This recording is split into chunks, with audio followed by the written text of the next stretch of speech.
नमस्कार, capital TV का खास शो 24 करैन विपक्ष बेदम देख रहे हैं आप। मैं हूं आपके साथ पूजा।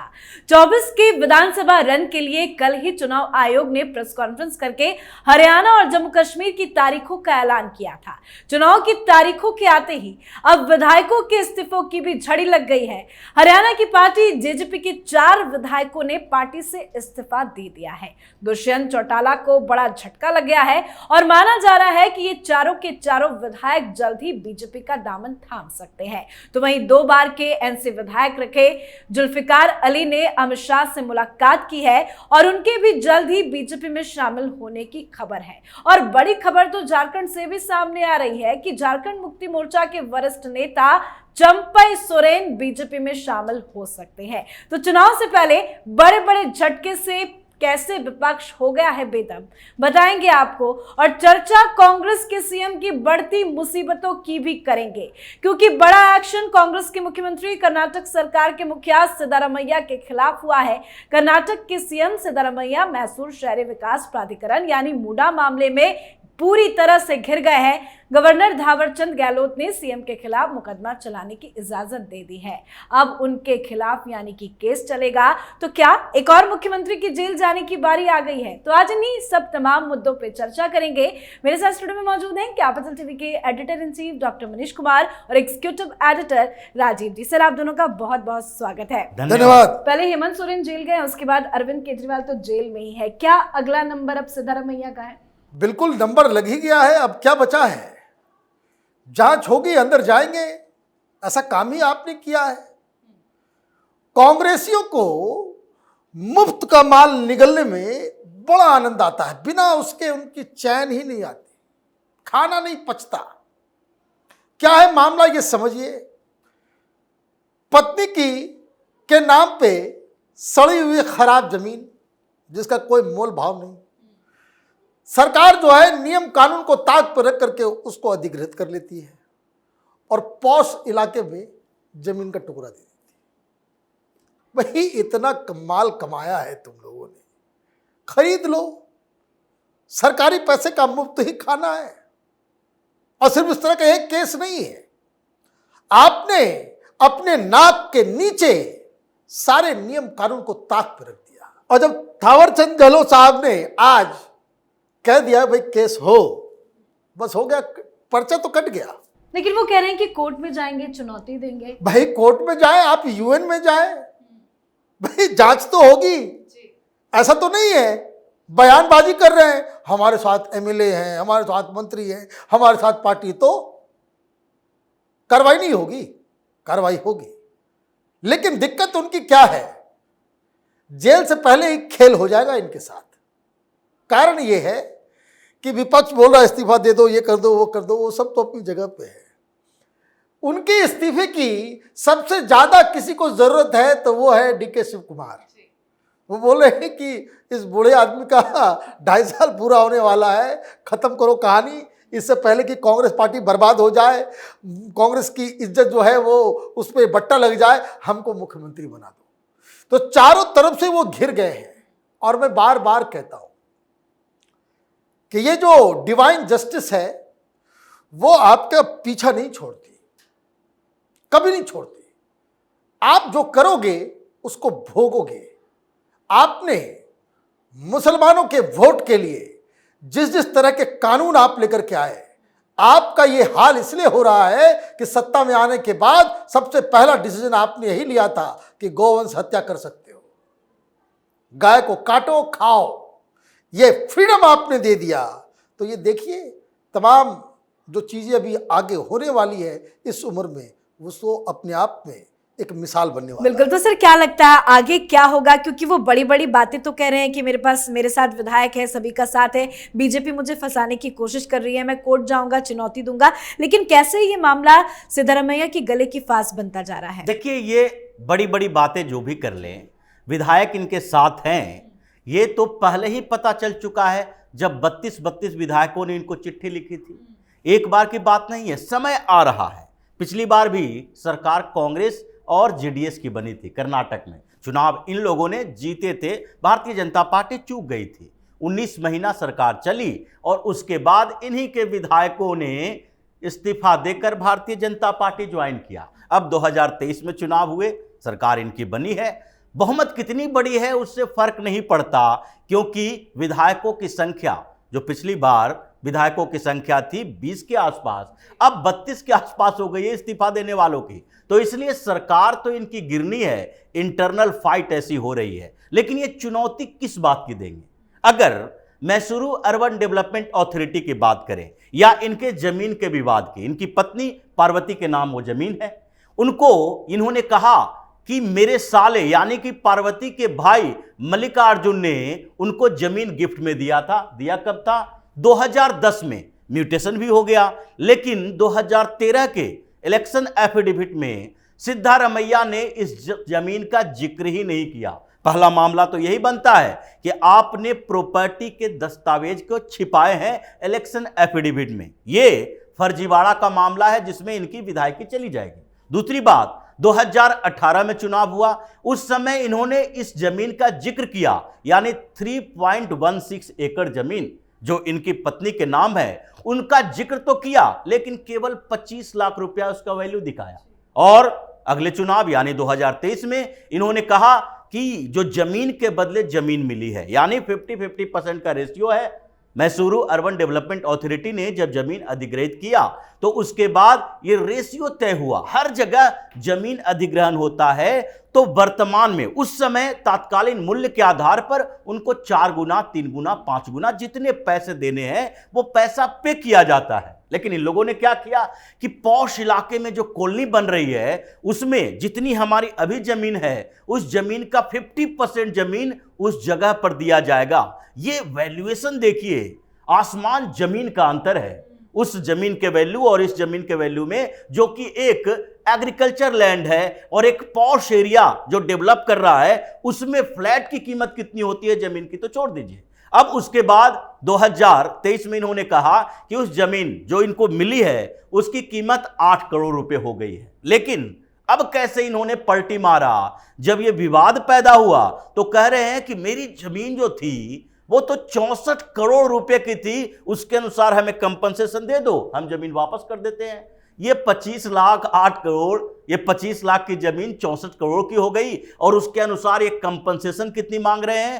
कंपनसेशन कम से कम 150 करोड़। यानी ये पूरा का पूरा इन लोगों ने कॉन्स्पिरेसी के तहत ही जमीन खरीदी थी और बाद में उस जमीन का अधिग्रहण करवाया था। 4000 करोड़ रुपए का घोटाला है, 1-2 करोड़ का नहीं है, क्योंकि ये तो सिद्धारमैया अकेले नहीं है, इनके कई कांग्रेस के चमचे बेलचे हैं जो इस घोटाले में शामिल है। अभी जांच होगी, फर्जीवाड़ा हुआ है और उसके बाद जो इंटरनल फाइट चल रहा है, सरकार तो गिरनी ही है। ये कुछ महीने का इंतजार हो या कुछ सप्ताह का। बिल्कुल सर, बात चुनावी हलचल की करें तो चिंपई सोरेन ने हेमंत सोरेन की जेल से बाहर आने के बाद ही उनको बाहर का रास्ता दिखा दिया गया, मुख्यमंत्री की कुर्सी उनकी चली गई। उसके बाद से ही लगातार कहा जा रहा था कि हेमंत सोरेन और चिंपई सोरेन के बीच में कुछ भी अच्छे नहीं चल रहे हैं रिश्ते। अब वो दिल्ली आए हैं, अमित शाह से मुलाकात की चर्चा चल रही है, क्या वो बीजेपी में शामिल होंगे? देखिए, आज पत्रकारों ने घेरा चिंपई सोरेन को, पूछा कि किधर जाएंगे आप, तो उनका जवाब सुनिए। उन्होंने कहा कि अभी तक तो इधर ही है। मतलब आप समझ लीजिए कि अभी तक तो इधर ही है, तो इसका मतलब आप निकालते रहिए। वो दिल्ली में अमित शाह से मुलाकात कर रहे हैं, किस बात के लिए? किस बात के लिए मुलाकात हो रही है? वो चाय पे चर्चा होगी क्या? नहीं, ये सिग्नल दिया जा रहा है। देखिए, एक तो आप बाहर आए, आप इस तरह से आपने आप एक एग्जाम्पल, मांझी साहब का बिहार में था, आपने सोचा कि भाई कोई किसी अरे छोटा मोटा लीडर है उसको सीएम बना। सीएम बनने के बाद लोगों की आकांक्षाएं जग जाती है, उनको लगता है कि नहीं, आई डिजर्व इट। अब आपने उनको सीएम बना दिया, अब सीएम बना दिया तो फिर वो तो अपना हक मांगेंगे ही। अब हक मांगेंगे तो नीतीश कुमार के साथ जो हुआ, नीतीश कुमार खींच में आकर के वो क्या कहते थे कि मेरे जीवन की सबसे बड़ी गलती हुई कि मैंने तुमको मुख्यमंत्री बना दिया। ये हेमंत सोरेन भी यही कहेंगे कि सबसे बड़ी गलती हुई मेरे जीवन की कि हमने चिंपई सोरेन को ये बना दिया। अभी वहां चुनाव होने वाले हैं। अब कोई वो पहले व्यक्ति नहीं है झारखंड मुक्ति मोर्चा से भारतीय जनता पार्टी में आने वाले। वहां पे जो हेमंत सोरेन की सरकार है, उस सरकार के खिलाफ बहुत ही ह्यूज एंटी इनकम्बेंसी है। ये दिल्ली में बैठ के बहुत सारे टीवी चैनलों को मैं देख रहा हूँ और ज्ञान बांटने वाले, यूट्यूब के ऊपर पॉलिटिकल प्रोडिक्शन करने वाले, उनको जमीनी हकीकत का पता नहीं है। अभी हाल में मैं रांची गया हुआ था, सारे लोग इस सरकार से नाराज हैं, काम तक नहीं हो रहा है। एक रांची के बीचों बीच शहर के अंदर एक ओवरब्रिज बन रहा है, वो जस के तस है, उसमें काम ही नहीं है।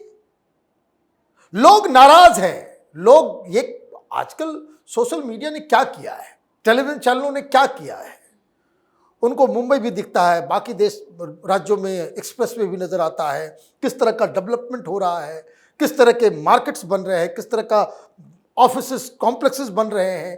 तो उनको लगता है कि भाई यहां क्यों नहीं हो रहा। और वहां पे ट्रैवल नॉन ट्रैवल का मसला तो है, लेकिन जिस हिसाब से वहां पे ट्राइबल्स की लड़कियों के साथ सरकार की सहमति से कांग्रेस के प्लान के तहत वहां पे जमीनें छीनी जा रही है, वहां पे डेमोग्राफी का जो बदलाव हो रहा है, इसको भी एक बड़ा मुद्दा समझ लेना चाहिए, क्योंकि हाईकोर्ट का आदेश आया हुआ है। तो कुल मिलाकर के उनको भी, चंपे सोरेन को भी लग रहा है कि ये तो आने वाला है नहीं, ये तो वापस आएगा नहीं। तो क्या कोई डील कर ले, क्या कोई, क्योंकि देखिए पारिवारिक पार्टियों की का पूरा राजनीतिक सिस्टम है ना, वहां तो बनेगा तो सोरेन खानदान का ही कोई बनेगा। बड़े बड़े मलाईदार जो है वो सारी चीजें, अब तो पत्नी भी इस बार चुनाव लड़ने वाली, ये भी सुनने में आ रहा है कि पिछले बार वाली गलती ना हो कि पत्नी भी चुनाव लड़ेगी ताकि वो इमीडिएटली मुख्यमंत्री बन जाए।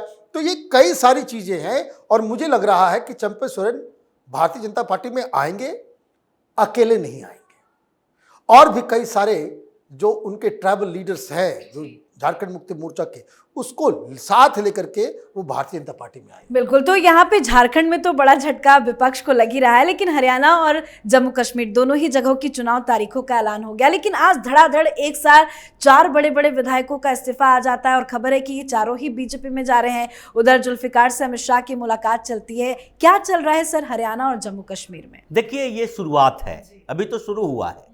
हरियाणा में जो स्थितियां बदली है, जैसे दुष्यंत चौटाला ने एक बड़ी गलती कर दी।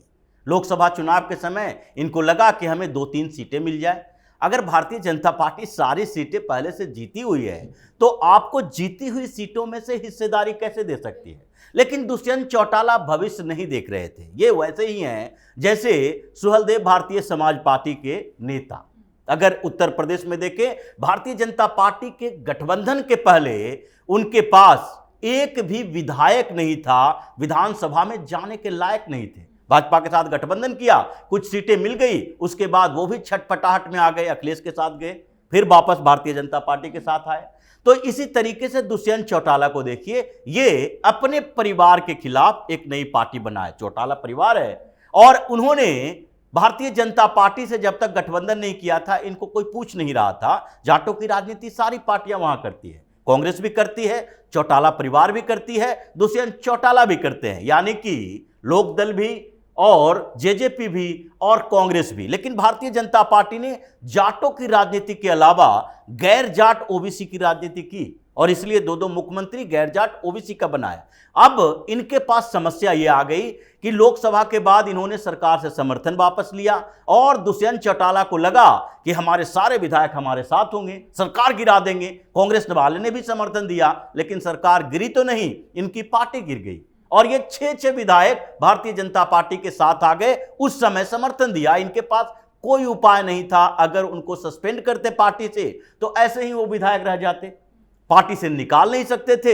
इसलिए अब चुनाव की घोषणा हुई है तो उन लोगों को ही पता है कि दुष्यंत चौटाला का भविष्य नहीं है अगर भारतीय जनता पार्टी के साथ उनका गठबंधन विधानसभा में नहीं होता है। इसलिए कांग्रेस इनको अपने साथ गठबंधन कराएगी नहीं, क्योंकि कांग्रेस में इतने गुट अभी बने हुए हैं और सारे जाट नेता हैं। सुरजेवाला या उसके बाद हुडा, ये सारे के सारे जाट नेता हैं। एक और जाट नेता के साथ गठबंधन करने से उनको फायदा नहीं है। तो इनके लिए विकल्प यही है कि अभी ये स्थितियों को समझ ले और भारतीय जनता पार्टी के साथ गठबंधन करें, नहीं तो इनके पार्टी के बचे खुचे जो और विधायक हैं वो भी इस्तीफा देंगे, वो भारतीय जनता पार्टी के टिकट से लड़ेंगे। स्थितियां इनके लिए वही हो जाएगी जो भाजपा के साथ गठबंधन से पहले थी। और जम्मू कश्मीर में ये फारूक अब्दुल्ला, महबूबा मुफ्ती, सबसे बड़ी दिक्कत तो महबूबा मुफ्ती के साथ है कि उन्होंने कसम खा रखी है हम चुनाव नहीं लड़ेंगे। अब चुनाव मत लड़ो, नहीं लड़ोगे राजनीतिक पार्टी खत्म हो जाएगी, राजनीतिक कैरियर खत्म हो जाएगा। अब वो डोल ड्रम की स्थिति में फारूक अब्दुल्ला डर रहे हैं कि क्या होगा आगे, क्योंकि लोकसभा चुनाव में उनको भी झटका लगा। तो उनके पार्टी के नेता भी जा रहे हैं भारतीय जनता पार्टी में। डिलिमिटेशन जो हुआ है उसके कारण समीकरण बदल गए, पहाड़ियों का, गुजरों का, जम्मू के साथ अनंतनाग, राजौरी, हर जगह पर समीकरण बदले हैं। तो इसलिए जम्मू कश्मीर में चुनाव के घोषणा से ये कोई भी घाटी की पार्टी, या फारूक अब्दुल्ला हो या महबूबा मुफ्ती हो, ये लोग खुश नहीं हैं, बल्कि चिढ़ रहे हैं कि इस बार हो सकता है बड़ा खेल हो जाए, उसके बाद हम फिर जम्मू कश्मीर की राजनीति में ये परिवारवादी पार्टियां बची नहीं रह मतलब पाएंगी। इस्तीफों की शुरुआत हो गई है, लेकिन इसकी लिस्ट बहुत लंबी है। बिल्कुल। बहुत बहुत धन्यवाद सर आप दोनों का। धन्यवाद। तो चुनाव से पहले विपक्ष को बड़ा झटका लगातार लगता ही जा रहा है। विपक्ष के बड़े बड़े नेता बीजेपी में शामिल होने की फिराक में है, लगातार बैठकें भी हो रही है। चंपई सोरेन के भी बीजेपी में शामिल होने की खबर है। चंपई सोरेन अभी दिल्ली में ही टिके हुए हैं और गृह मंत्री अमित शाह से उनकी मुलाकात होने की चर्चा भी बताई जा रही है। तो हरियाणा में उठापटक की शुरुआत भी हो गई है, पर मुसीबत बड़ी कांग्रेस की कर्नाटक में है। कांग्रेस के सीएम सिद्धारमैया पर गिरफ्तारी की तलवार लटक रही है। तो इस पर आप अपनी राय कमेंट कर लिखें। देखते रहिए कैपिटल टीवी। नमस्कार।